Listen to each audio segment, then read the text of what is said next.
Hello everyone, how is everyone doing today? I hope everyone is having a good day. So there's some philodendron over the past year that I have actually fell in love with. Some that I thought I would like and I don't like. And well, then some that I thought wouldn't do good for me and are doing amazing for me. So I do want to go over some of my favorite philodendron, and maybe these are your favorite too. I don't know. But I do have some notes here, so I'm going to be reading off a little bit of notes as well, just because my brain doesn't function like it used to, and I just don't remember everything anymore. So I did write some stuff down just to keep everything in memory, and I'm going to go ahead and get started with the first one. And my first one here, or can I say because I'm going from last to first, my fifth one. This one would be my Philodendron micans.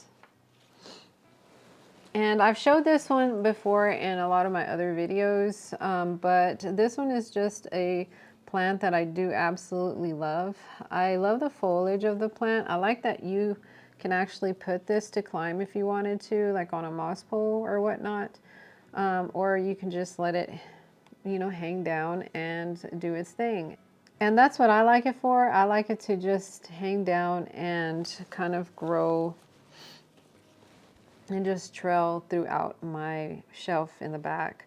I love the dark leaves. I am a big fan of dark foliage, as some of you guys may know already. I like the back of the leaves as well, as they're kind of like a reddish, kind of burgundy type color. The leaves are also velvety and they're just gorgeous. So I do have this on my VidStro shelf in the back. I have it where it does get a little bit of morning sun, and then after that it just has the indirect light throughout the day. I also have a light that's up there, a grow light that helps set out as well, because if I didn't have that there, it wouldn't get enough light. I've been slacking on this plant. I've actually been wanting to cut it for a while and to propagate it to make this a bigger plant, and it is way overdue, so I'm going to be doing that very soon. This plant as well, I wanted to let you guys know, it's actually in an aerated type mix. It does like it. I water it whenever the pot starts to get light, or when the first 2 inches of soil become dry.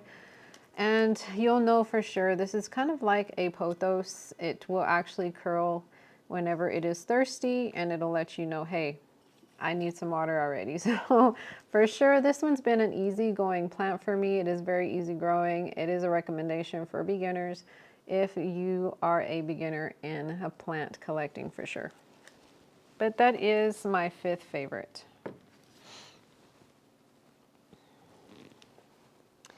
My next one I'm going to show you is my Florida Ghost. Now with this one, they do call it a Florida Ghost because the leaves, whenever they first come out, they are a little bit lighter, but I have to tell you guys, this one has not been doing that. It's been coming out kind of like weird, I don't know, greenish, kind of was striped with a lighter color.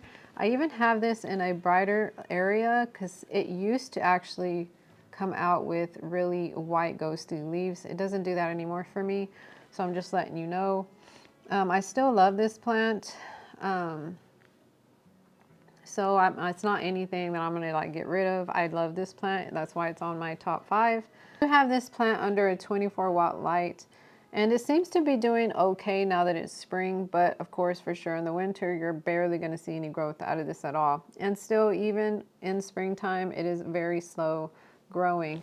Now with this plant, you can see that the leaves are not really too big just yet. I'm not too sure. I'm pretty sure they do get a lot bigger, and also it does have like a sappy little substance that does come off of the stems. I've actually had spider mites on this plant as well. I also feel like as well that's kind of what stunted the growth on this as well, and then once I got rid of them, I noticed that it kind of started doing a lot better and growing a lot better for me.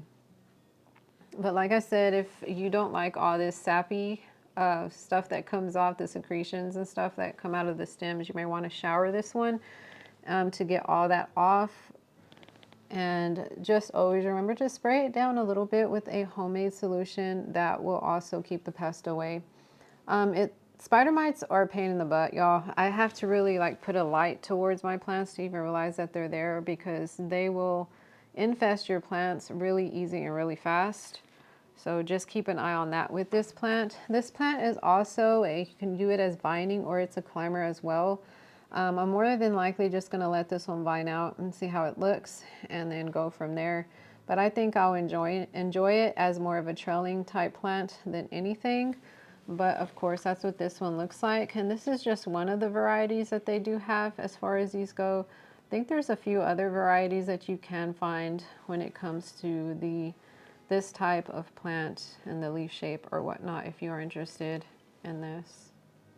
But overall, besides it being a slow grower, I would say this is a beginner friendly plant. It hasn't caused me much issues at all whatsoever. It does use the same aerated soil that I use for every single one of my plants, with just a mixture of perlite and orchid bark that I have in there, and maybe some worm castings and all that stuff as well.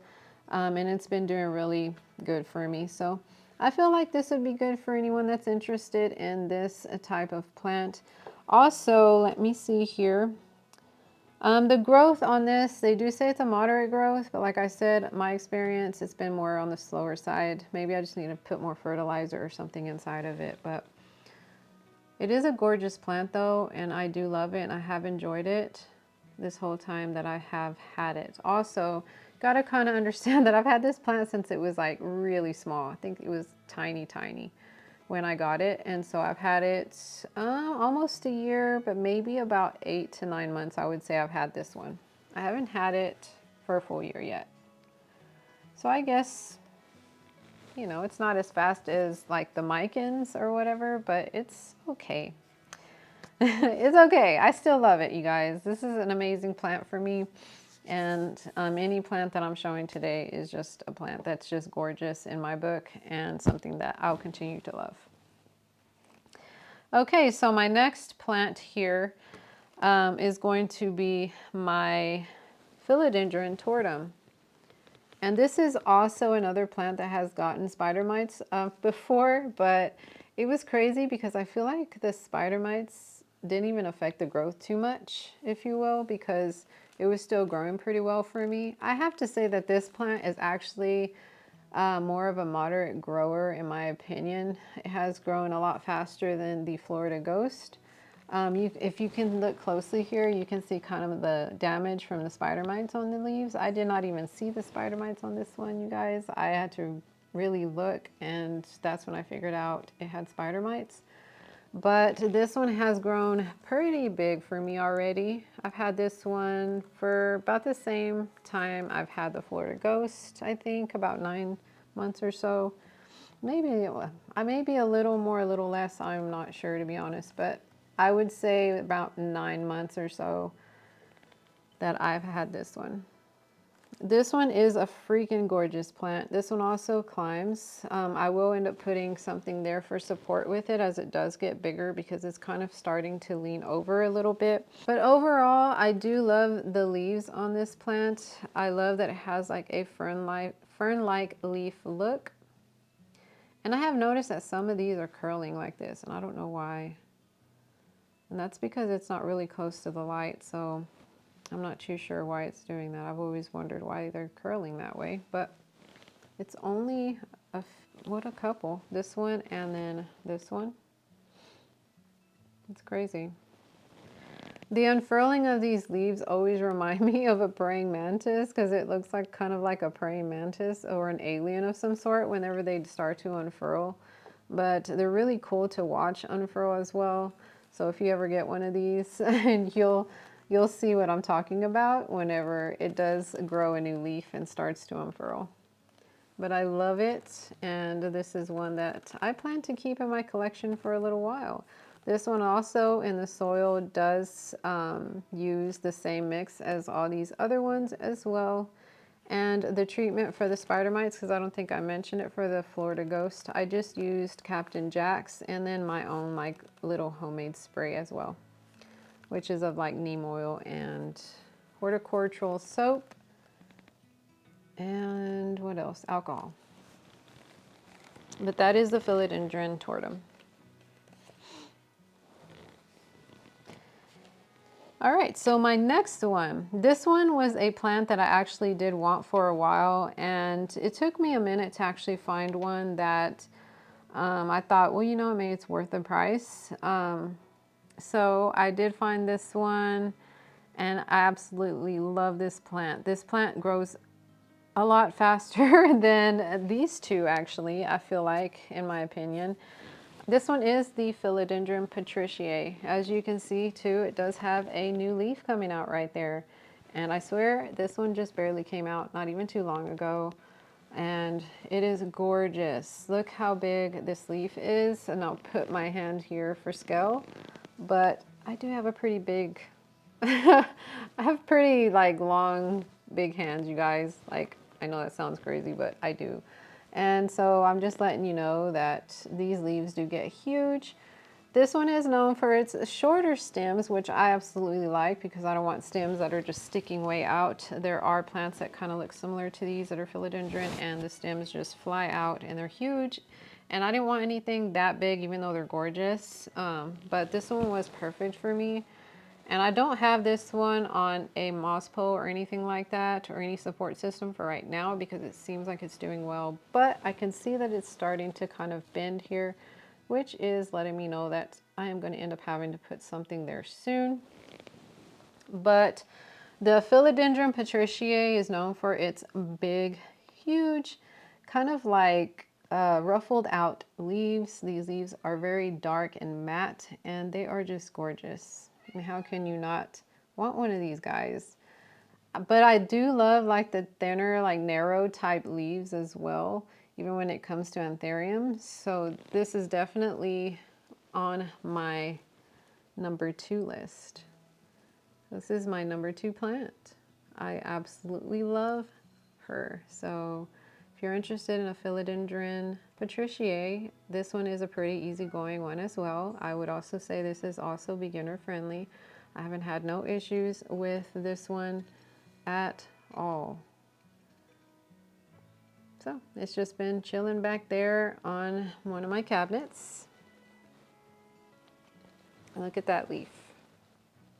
It's gorgeous. That's the Patricia. Okay, so last but not least, I don't know if you can see it back there. I don't think you can, but this one is my absolute favorite.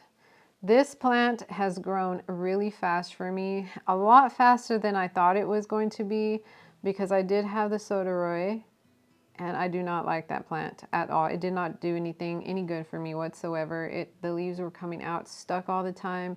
Even if I did try to unstick them, the leaves would just not come out good at all. You guys, I had to get rid of it. I know it's a sad thing, but it was not growing well for me at all. And so the Soderoy was something that I was hoping would do good for me, but it's okay because this next one I do have is a hybrid of the Soderoy and the Varicosum. So let's take a look here. Okay, you guys, so this is my Filidendrin Majestic. Look how gorgeous this thing is. This is the hybrid of the Soderoy and the Varicosum together. You can see that the backing of these leaves are red. And you can see that here on this new one that is coming out here, it's got this camouflage kind of type look in the front, also with the silver and the green, which is also stunning. I absolutely love this plant so much. And I'm hoping to grow the Varicosum, as I didn't have any luck with the Soderoy, as I was saying before. It was just a horrible plant for me. So definitely, I would think that one is going to be needing a lot more humidity, because I just don't have a lot of humidity in my home, especially in the winter. And that could have been one of the reasons why I didn't grow so well, or maybe I wasn't giving it the right stuff. So this philodendron is known for its heart-shaped leaves. I mean, you know, kind of like even how the Micans has the heart-shaped leaves, a lot of them do. And then it also, like I said, has the camouflage pattern on the leaves as well. So this plant, like any of these other plants, does like bright indirect light. I do have this one under a Sansi light bulb. It's a 24 watt in my room, and it's doing amazing there. Absolutely loves it. This plant also, to me, is a pretty fast grower, I'd have to say. It did start off slow at first, and then once it started getting, I guess, comfortable with the pole or whatnot, or from the stress of repotting, it was fine. It's growing like crazy now. So like every time it puts out a new leaf, it's already starting to bring out a new one right behind it. So it's doing absolutely very well in this moss pole, which I am eventually going to end up having to add a section or chop and prop. On here, I'm going to just add in more moss to this one, and then I'll probably add one more section before I actually chop this one. But yeah, this one is a stunner and does require the same soil as all my other plants, with just like an aeroid type soil. But it's gorgeous, y'all. You can see how big this leaf has gotten for me. I thought the previous one was huge. No, this one's bigger, so I'm pretty sure this one on the side will probably get even bigger. So it's still really soft and new. So I'm expecting that one to grow even bigger for me, which is awesome. But yes, this one's gorgeous. So if you like big old huge plants like this, definitely a recommendation on this one. But yeah, you guys, these are my top 5 philodendron I absolutely love, and I can also recommend to you guys or any beginners that are starting out. I feel like these would be perfect for you, as they really don't require like a massive like type of care unless you put them on like moss poles or whatnot. Then of course you'll just have to kind of maintain the watering of the moss every few days. Other than that, they're really easy growers and easygoing plants, something that I do recommend for anyone. As far as pests, you know, any plants can catch the pests.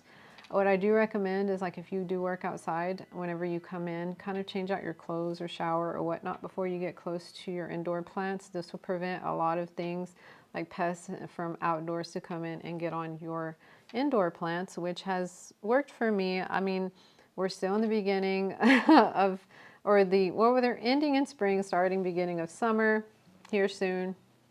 So will I get pests? Probably. I'll probably get some other ones, but there are systemics that I actually use systemic, and I don't use it all the time. I just use it sparingly when I absolutely need it.